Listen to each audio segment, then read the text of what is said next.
হজরত আইয়ুব আলাইহিসসালাম এর নাম শুনলেই আমাদের মনে ভেসে ওঠে ধৈর্যশীল এক মহামানবের কথা। ধৈর্যের মাধ্যমে যে প্রকৃতভাবে জীবনের সাফল্য অর্জন করা যায় তার অনন্য উদাহরণ তিনি। বছরের পর বছর শারীরিক ও আর্থিক নানা কষ্টের মুখোমুখি হয়ে তিনি মহান আল্লাহর প্রতি কৃতজ্ঞ ছিলেন।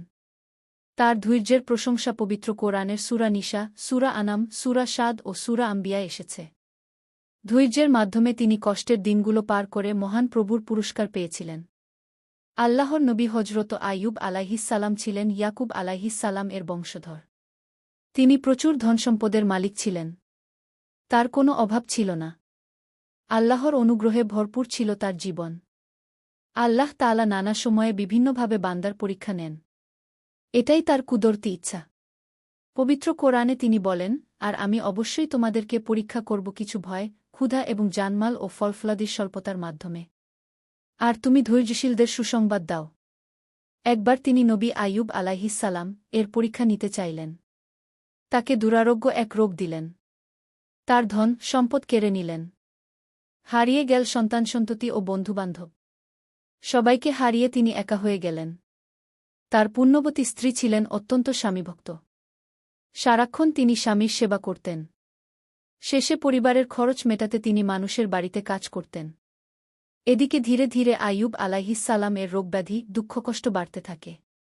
এভাবে কেটে যায় ১-৮ বছর। হজরত আইয়ুব আলাইহিসসালাম এর নাম শুনলেই আমাদের মনে ভেসে ওঠে ধৈর্যশীল এক মহামানবের কথা। ধৈর্যের মাধ্যমে যে প্রকৃতভাবে জীবনের সাফল্য অর্জন করা যায় তার অনন্য উদাহরণ তিনি। বছরের পর বছর শারীরিক ও আর্থিক নানা কষ্টের মুখোমুখি হয়ে তিনি মহান আল্লাহর প্রতি কৃতজ্ঞ ছিলেন। তার ধৈর্যের প্রশংসা পবিত্র কোরআনের সূরা নিসা, সূরা আনাম, সূরা সাদ ও সূরা আম্বিয়ায় এসেছে। ধৈর্যের মাধ্যমে তিনি কষ্টের দিনগুলো পার করে মহান প্রভুর পুরস্কার পেয়েছিলেন। আল্লাহর নবী হজরত আইয়ুব আলাইহিসসালাম ছিলেন ইয়াকুব আলাইহিসসালাম এর বংশধর। তিনি প্রচুর ধনসম্পদের মালিক ছিলেন। তার কোনো অভাব ছিল না। আল্লাহর অনুগ্রহে ভরপুর ছিল তার জীবন। আল্লাহ তাআলা নানা সময়ে বিভিন্নভাবে বান্দার পরীক্ষা নেন। এটাই তার কুদরতি ইচ্ছা। পবিত্র কোরআনে তিনি বলেন, আর আমি অবশ্যই তোমাদেরকে পরীক্ষা করব কিছু ভয়, ক্ষুধা এবং জানমাল ও ফলফলাদির স্বল্পতার মাধ্যমে। আর তুমি ধৈর্যশীলদের সুসংবাদ দাও।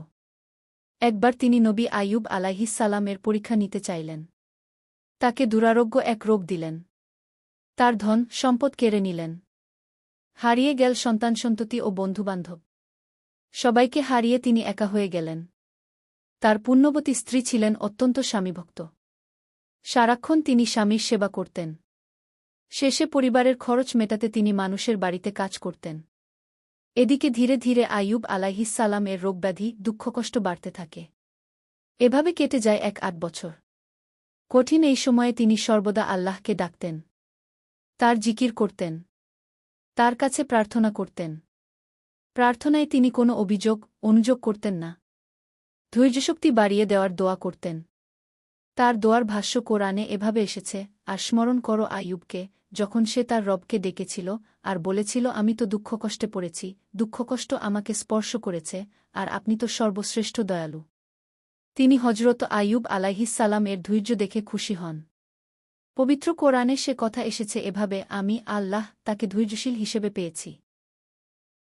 দিন, সপ্তাহ, মাস যায়। সময়ের পরিবর্তন হয়। কিন্তু আইয়ুব আলাইহিসসালাম এর ধৈর্যের বাঁধ ভাঙে না। রবের প্রতি তার বিশ্বাসে চির ধরে না। এক সময় আল্লাহ তাআলার পরীক্ষা নেওয়া শেষ হয়। তার দোয়া কবুল করেন। আল্লাহ বলেন, আমি তার ডাকে সাড়া দিলাম।